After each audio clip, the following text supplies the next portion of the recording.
It's an honor for me to have Toke Paludan Møller in front of the camera. The frame is Alpbach Summer School in Forum Alpbach, the European Forum Alpbach in Tirol, which took place for the 70th time. Toke, yesterday at the opening, you told us about your vision. Could you please repeat this for us? Thank you for the invitation to speak to this. Maybe it is a vision. Since I was very young, I always felt that we could live more peacefully together, and I guess because of my family lineage and my people's lineage into the Second World War and before, since I was a little boy, my parents was in the resistance, and my family suffered quite strongly, at least how the Danes would suffer from the war. That it was part of my childish understanding and determination. I don't think I ever thought about it as a vision at that time, that I would want to be one of those people who would prevent another war like the Second or the First World War to ever happen, even if I didn't understand much, except that I heard the stories from my family. And so it's been with me, and I've chosen practices, personal practices that would help me find the peace and calm that is hidden in us, in the child in us. And I've also chosen a martial art practice that is sometimes called Aikido, is also called a practice of peace. So for a long time, these personal practices, just to learn how to be awake and centered even in a very confusing and overwhelming world sometimes, with so much suffering and strange things going on, it began to melt into my work more profoundly when I stepped from being a conference organizer, which was creating meetings for people, to begin to co-create what now today is called the art of hosting and harvesting conversations. And I'm beginning to add and work that matters, or maybe even the art of hosting what matters, for short. And I think part of what I was sharing yesterday that might be relevant to your question is this deep, profound insight from the Danish Queen Margaret II, when she challenged the Danish population quite a few years back now, saying that it was actually around the immigration problematique in Denmark that began to expand at that time, as well as it is right now in these months and years in all over Europe, that she asked a question, a very profound and powerful question: what if all the disharmony and all the wars in the world is because of the conversations that never took place? And from this question, I realized that there's something about organizing spaces in which conversations of that caliber, that can bring peace between people, that can bring harmony, that can get us to see and understand each other's diversity, and not let that become our excuse for becoming enemies. And so that's part of my drive, is that, and I've seen now enough evidence over these years, also being invited to bring the practices and train other people to practice in places where there are wars or have been wars, from Zimbabwe to Israel, Palestine, and Cote d'Ivoire. And where is there not disharmony? And I'm making you could say, a stance in my work. I am not afraid of harmony. The harmony of nature and the natural world, to me, is sacred. And if we could, as the family called the human species, could learn how to harmonize like all the other species with that rhythm, I think we would do everybody a favor. So I'm not on a utopian peace trip. I'm very realistically looking at the world, and I want to practice myself and inspire anybody else to practice peace however we can, a little bit more every day. And so my question is, why not? Thank you very much. I know you as a very humble person, and with all your seniority and generosity, you are in a prominent sequence of the story of the UN and the story of Forum Alpbach. Both organizations have the target to keep peace in the world.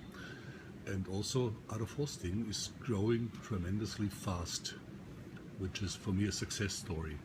Could you tell me what is, from your point of view, the success behind that story? How does it come that within 20 years we have thousands of followers or participants or practitioners of Art of Hosting all over the world in all the 6 continents?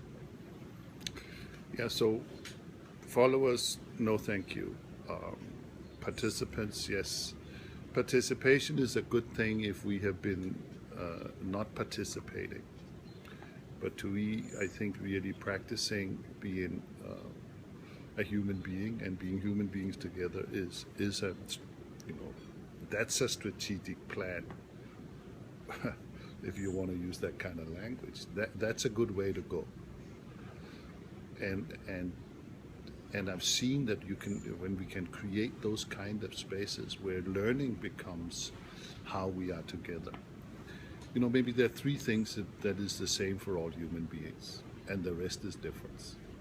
First is we are born out of a mother and we will die, all. Second is we all have breath. That is how we move. And, whether you believe in this or call it that, this breath coming in and out of this body is the same for all beings, not just the human species. That rhythm. And then human beings have the speciality that we can learn better than most other species. We learn really fast. We also struggle a lot with this capacity. So to me, in the beginning, my aim or my inspiration was that I had begun to realize that the art of learning was at the core of being human. And that because I was an organizer and a party maker since I was very young, I thought, why couldn't we just begin to use this organizing power to structure fields of learning where anybody could come and learn together, and then you could put any issue in there, climate change or shifting the educational system, or how will this family live better together, whatever the issue may mean. And I think that, so the question for me that drove forth what we ended up then naming the art of hosting what matters, or conversations that matters, was what if hosting and harvesting what matters is the kind of leadership that allows everybody to learn. To me, that's the product we are after, if we talk in those terms. When we learn, it doesn't matter whether you're old, young, but when we stop learning, the flow of humanity blocks, and then suddenly, he's a professor, or he's a CEO, or I'm just a worker, or I'm poor and this guy's rich. And then suddenly the diversity becomes a problematic thing. So I don't actually think we are born to create problems and then solve them. To me, that's a mediocre way of living. Why not live in a good way and then enjoy it? And whatever surplus we have, we can share with those who are in need, whether it is mental or physical. And I think we are coming into a phase, we're coming out of adulthood as a species. We've only lived for 200,000 years. It's not a long time if you look at the elephants and the crocodile and the swallows and the trees. So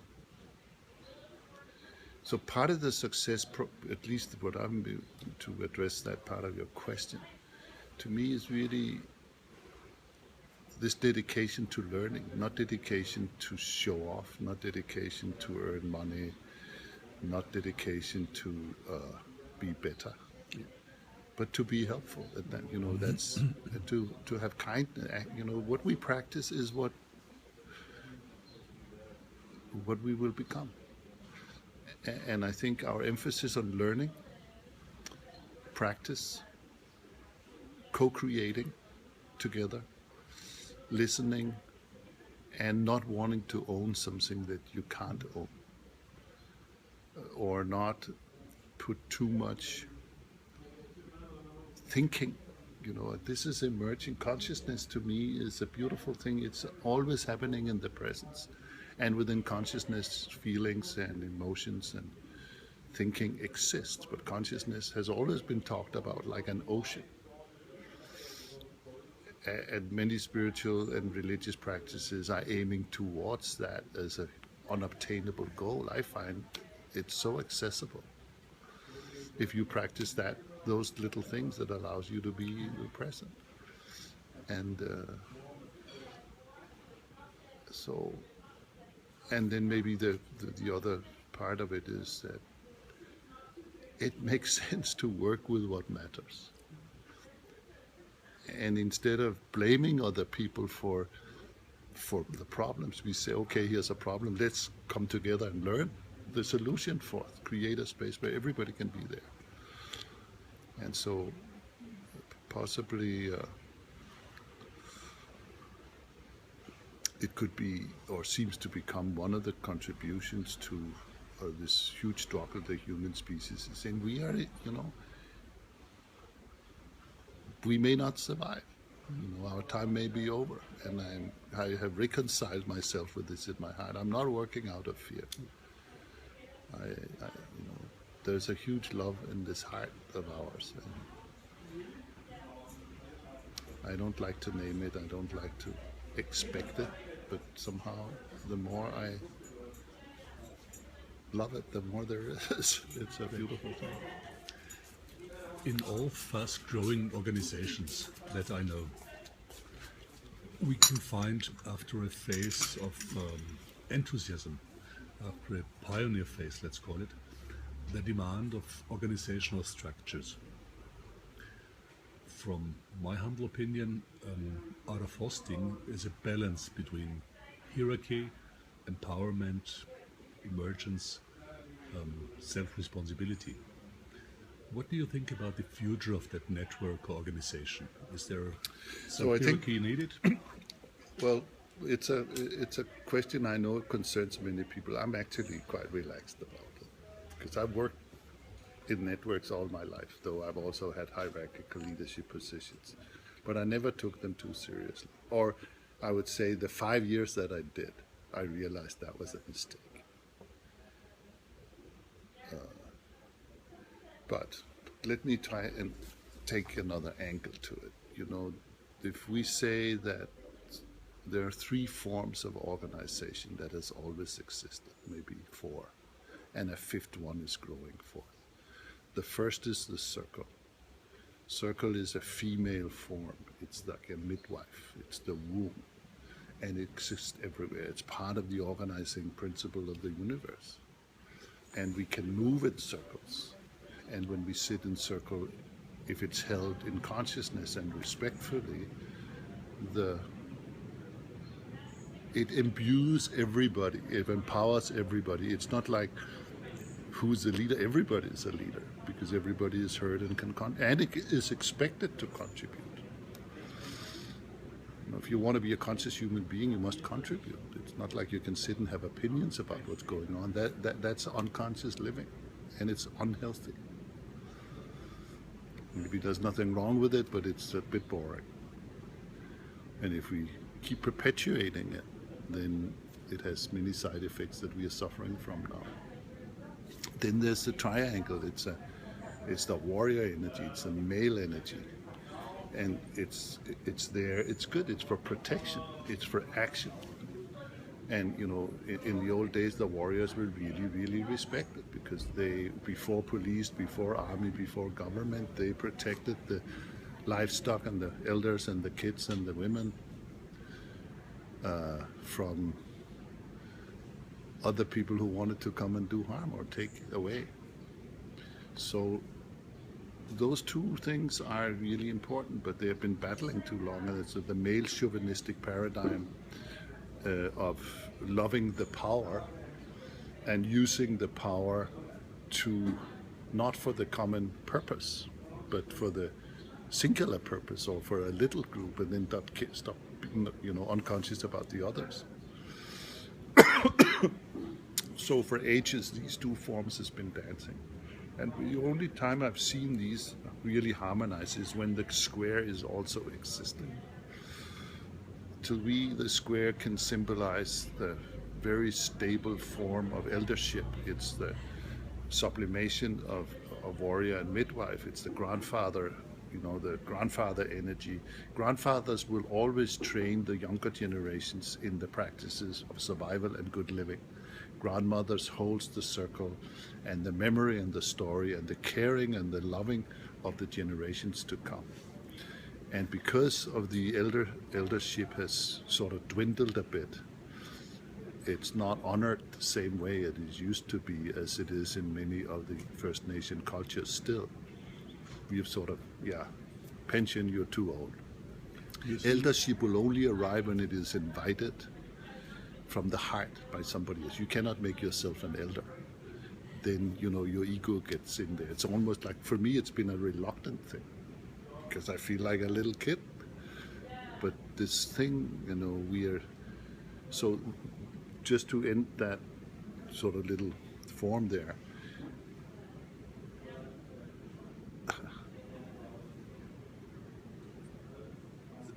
the immaturity of warriors and the immaturity of midwives or of women and female form needs eldership to stay together in harmony. And to me, this is an ancient organizational form. It holds circle, hierarchy, bureaucracy, and network in its bottom. And out of that can arise a form, which is what we are trying to practice. Nobody owns this. Nobody, none of us are trying to overpower anybody. We are not talking about a hierarchical leadership, but you can become a person who are stewarding and who are also willing to sensei. Means you're willing to build capacity, to build more capacity. Keep giving it away rather than holding on and certifying and becoming a millionaire, which we would have had the choice to do. I think some of us are capable enough to create quite a successful consultancy company across the planet, but we have consciously chosen not to go there. If we translate those first three geometric figures into the language, which is a specific and special language of art of hosting, am I right to say the circle is the circle, the triangle is appreciative inquiry, the square is correction cafe, work cafe? I think it's more subtle than that, actually. I think they are existing in all of them. So like yesterday when we had check-in, we have a host, we have a guardian, and we have a harvester in the circle. That's the hierarchy, or that's the structure to allow the midwifing, listening to arrive. Right now we are practicing open space. You can see all those forms. Right here I'm holding space, but I'm in the square of this whole training, no matter what, even if I go to sleep. Yeah. My full attention. If anything would happen that would need my attention, I would act. But if I don't need to act, I just hold space. And we can then do this, or I've been meeting with leaders from other institutions this morning. But it's the integration of the three. To me, that's the magic. And from my Aikido practice, very, very ancient warrior practice, which comes from self-defense and swordsmanship, it's a blend of those two. In that section of defending yourself about somebody who's wanting to hurt you and also attacking with a sword, in that mix arises a form called Aikido. Ai means harmony, it means love, it means the basic homeness of feeling just comfortable. Ki is the energy that unites us all beyond our thoughts. And Do is the practice to get there. So the guy who shaped this form and began to teach it, and so now it exists as another way of practicing peace. He said that when you practice circle, triangle, and square in harmony with each other, you will be invincible, because you will be of the universe, and nobody has ever beaten the universe. So it's not a now I'm the universe. It's a very humble thing. It's just realizing we are nature. And so in my attempt to be part of the learning web of art of hosting practitioners and not stewards, to me it's a verb. It's somebody who cares enough to train others and to steward the space where good things can happen. So whether you call it this or that doesn't really matter. I have no enemy except being unconscious or being too tired. Now we are very interested to know what is dimension 4 and 5. So you bring those four together. So circle, triangle. And historically, we lived around the fire. Then we became agricultural. Then that became, the hierarchies began, but the circle was still there. Then sophistication needed to be dividing. As complexity of our societies grew, you needed, blacksmith, and you needed carpenters and tailors, and so bureaucracy grew forth. Excuse me. In French, it means many offices. It's dividing the work. It's a wise thing to do. And then the network is this relationship of many parts around a purpose, and this is how you look at how nature works. It's work in circles and networks, and also divides. So those four has been sort of ruling us, and sometimes it's more of this and sometimes more of that. But what I call the fifth paradigm is the conscious, intentional, intuitive, harmonious integration of all of those four. And it arises up to become a sphere, if you would even see it geometrically. And all that is needed is there. The elders, I know, I have elders in several in Indian tribes in Canada and Africa, and they all confirm that this is the way that villages that stayed conscious and humane, they practice these things. So it's not like we are inventing a new trip that we now could sell and package. I have the greatest respect and humility for these forms, and we are here for a little while, and if we could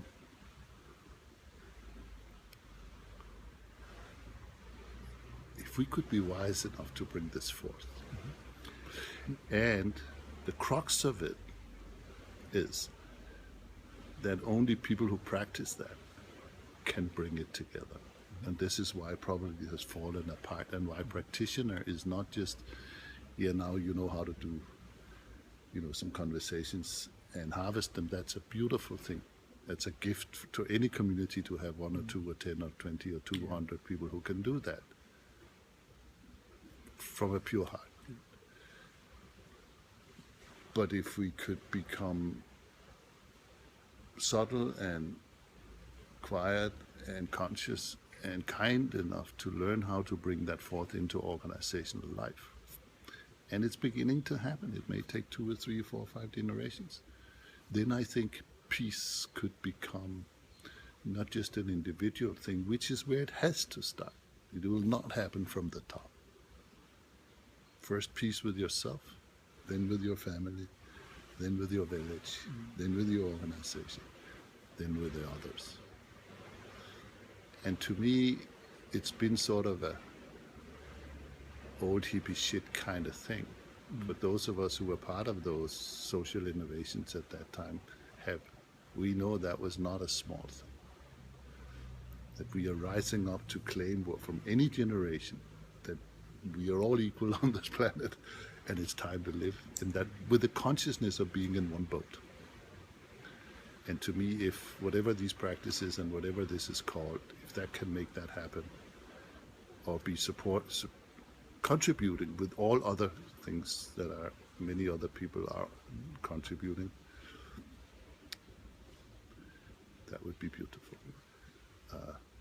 Organization or not, if people want to, you know, and I'm complete, I can walk out of this any day and go fishing trout or start, you know, do something else. But I don't think I can stop practicing peace and being helpful. So, but it can have many forms. And so I think maybe detachment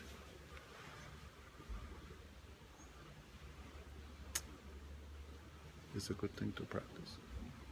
Please let me ask one last question. In 2 days from now on, this training will come to an end. The participants want to go out in the world as practitioners of art of hosting. What would you wish those people, or what would be your blessings for all the 80 people that join us? You know, the practice is the teacher. And the art is in the doing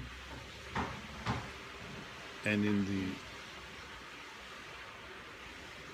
the adjusting.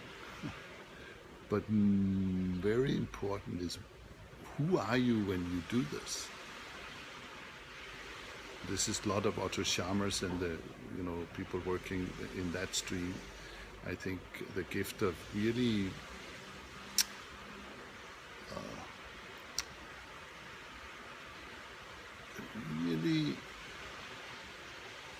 honestly being in the process of self-knowledge, of knowing who you are, but also knowing when you become unconscious. Don't act on behalf of other people or the common good. Rest, play with your kids, go fishing. You know, don't.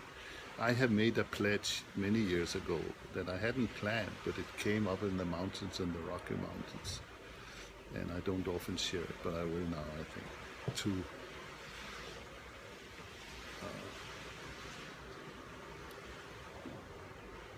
and this pledge was between heaven and earth and me in the middle, not made to any other human being. You know, human beings come and go, but heaven and earth will stay. And it simply was, I will not from this moment on act unconsciously in important matters.